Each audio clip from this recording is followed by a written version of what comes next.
करता हूं target IAS के यूट्यूब चैनल में। आज हम व्यापम मुख्य रूप से जेल प्रहरी के लिए उपयोगी करंट अफेयर के बारे में डिस्कस करेंगे और ऐसे रूप में इसको डिस्कस करेंगे जिससे ऐसा रहे कि आगामी परीक्षाओं में जो मुख्य बिंदु हैं वो आपसे बिल्कुल ना छूटे। और कॉमनवेल्थ यूथ पार्लियामेंट अपनी जो आयोजित हुई है वो न्यू दिल्ली में हुई है। अब इसमें एक शब्द आया हुआ है कॉमनवेल्थ। कॉमनवेल्थ एक्चुअली है 54 देशों का संगठन, जो ब्रिटिश यानी कि अंग्रेजों के गुलाम थे, उन्हीं में से 54 देशों का संगठन है कॉमनवेल्थ। और कॉमनवेल्थ यूथ पार्लियामेंट हमारे देश की राजधानी नई दिल्ली में आयोजित हुआ था। ठीक है। दूसरा है दादरा एवं नगर हवेली।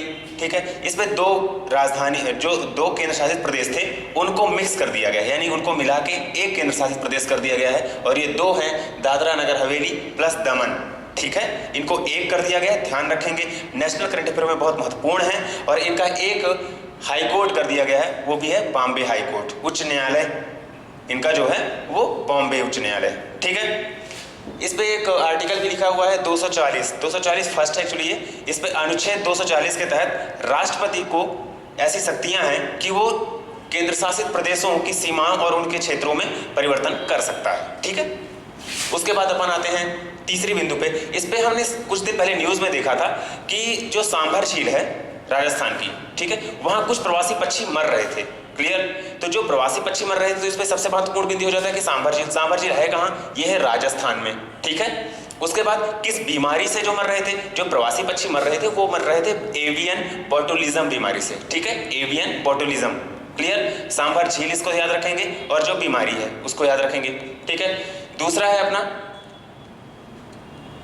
विद्युत क्षमता, यानी कि नवीकरणीय क्षमता जो है, नवीकरणीय एनर्जी जो कैपेसिटी है, वो भारत के लिए हमारे प्रधानमंत्री ने जो लक्ष्य रखा है वो रखा है 175 गीगावाट। ठीक है। इट्स गीगावाट 175 गीगावाट नवीकरणीय विद्युत क्षमता। नवीकरणीय विद्युत क्षमता में आता है जैसे अपना सोलर एनर्जी।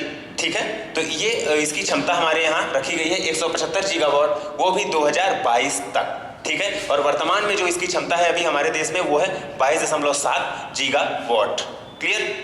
नेक्स्ट है अपना राष्ट्रीय गंगा परिषद। ठीक है। राष्ट्रीय गंगा परिषद ये है। राष्ट्रीय गंगा परिषद की जो प्रथम बैठक हुई थी वो हुई थी कानपुर में। ठीक है। तो कानपुर में बैठक हुई थी और इसलिए परिषद थी, ये पहली बैठक थी, इसलिए इसको याद रखना जरूरी है। और नमामि गंगे जो मिशन शुरू हुआ था वो शुरू हुआ था 2014 में। ठीक है। अगला अपना है पाइक विद्रोह। ठीक है। पाइक विद्रोह आप याद रखेंगे स्वतंत्रता के 1857 के पहले के विद्रोहों में ये सबसे महत्वपूर्ण विद्रोह था। ये हुआ था हमारे उड़ीसा में। ठीक है। पाइक। क्लियर। और इसके जो महत्वपूर्ण नेता थे वो थे बक्सी जगबंधु। ठीक है।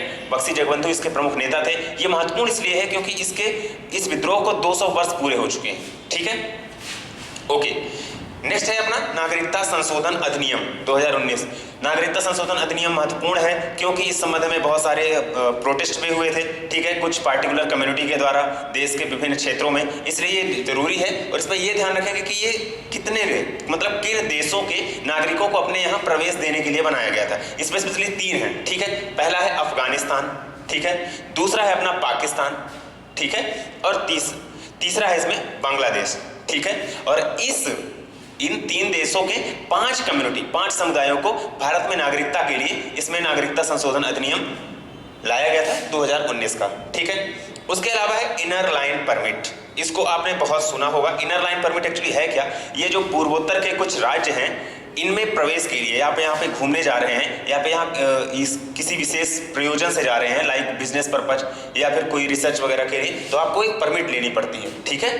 तो इनर लाइन परमिट अपने के लिए 4 राज्यों में स्पेशली है। एक नया जोड़ा गया है जो वो है अपना मणिपुर। वर्तमान में जो नया जोड़ा गया है वो मणिपुर है और तीनों में पहले से थी। ठीक है।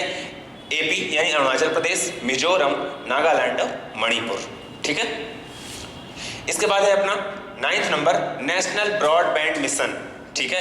नेशनल ब्रॉडबैंड मिशन, ये नेशनल ब्रॉडबैंड मिशन अब नाम से स्पष्ट है, यानी कि नेट ब्रॉडबैंड का जो नेट कनेक्शन है उस पर मोदी जी ने ये विजन रखा है कि 2022 तक भारत के प्रत्येक गांव तक अपनी नेट कनेक्टिविटी हो जानी चाहिए। ठीक है। अगला है अपना 10वां पुर्तगाल के पीएम एंटोनियो कोस्टा। ठीक है। ये इंपॉर्टेंट इसलिए है क्योंकि इनका साथ भारत भ्रमण था, इसलिए इनको एंटोनियो कोस्टा को दिमाग में याद रखेंगे। ये हैं पुर्तगाल के प्रधानमंत्री। ठीक है। अगला अपना बिंदु है 11वां 11वां जो अपना बिंदु है महत्वपूर्ण रूप से वो है 7वीं आर्थिक जनगणना त्रिपुरा। ठीक है, तो जो 7वीं आर्थिक जनगणना हुई थी वो त्रिपुरा से शुरू हुई है। ठीक है, आर्थिक जनगणना। 12वां पॉइंट है अपना अटल भूजल योजना 25 दिसंबर 2019, महत्वपूर्ण बिंदु है, इसलिए याद रखेंगे इसको कि अटल भूजल योजना 25 दिसंबर 2019 से शुरू की गई थी। ठीक है, और इसके लिए जो प्रोजेक्ट के लिए जो फंडिंग इकट्ठा की गई थी, यानी कितना फंड चाहिए, वो 6000 करोड़ थे। इस 6000 करोड़ में ये याद रखेंगे इसमें जो 3000 करोड़ है वो वर्ल्ड बैंक के द्वारा दिए गए थे।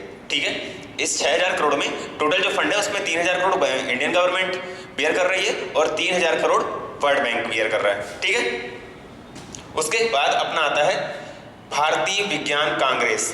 भारतीय विज्ञान कांग्रेस 107वीं। ठीक है, 107वीं जो भारतीय विज्ञान कांग्रेस है वो शुरू हुई थी कहाँ, बेंगलोर में। ठीक है, जो रिसेंटली हुई थी। और उसके पहले का भी याद रख लेंगे, जालंधर 106वीं विज्ञान कांग्रेस शुरू हुई थी अपनी कहाँ पे, जालंधर, पंजाब।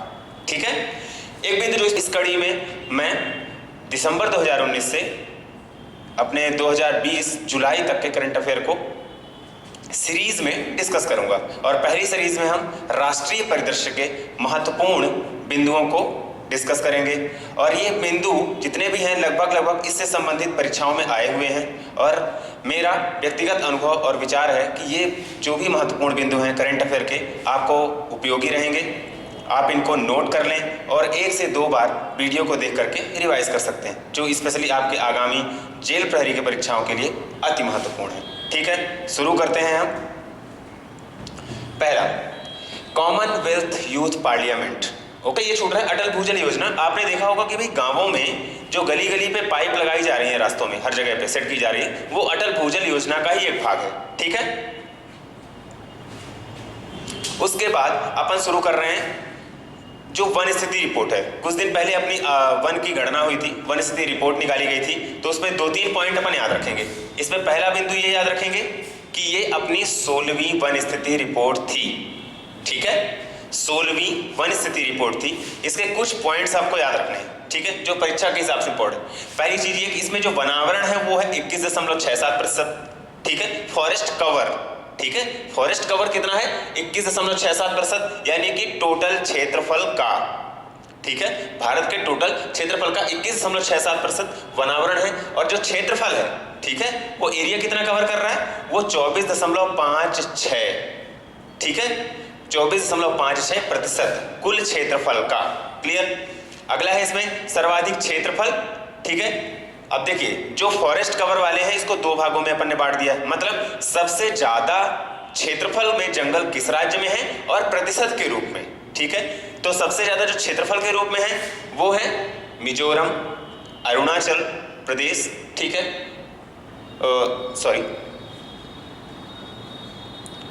जो क्षेत्रफल के रूप में है वो है मध्य प्रदेश। ठीक है, मध्य प्रदेश, अरुणाचल प्रदेश, छत्तीसगढ़, उड़ीसा और महाराष्ट्र। ठीक है, इस सीरीज में अपन याद रखेंगे पहला क्या है मध्य प्रदेश, दूसरा क्या है अरुणाचल प्रदेश, ये क्षेत्रफल में है। ठीक है, छत्तीसगढ़, उड़ीसा और महाराष्ट्र। ठीक है, इसके बाद जो दूसरा है वो प्रतिशत के रूप में, प्रतिशत में है मिजोरम, अरुणाचल प्रदेश, मेघालय, मणिपुर।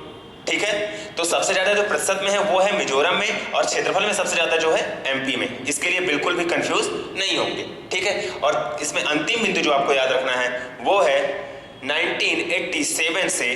ठीक है, 1987 से ये वन स्थिति रिपोर्ट पब्लिश की जा रही है। ठीक है,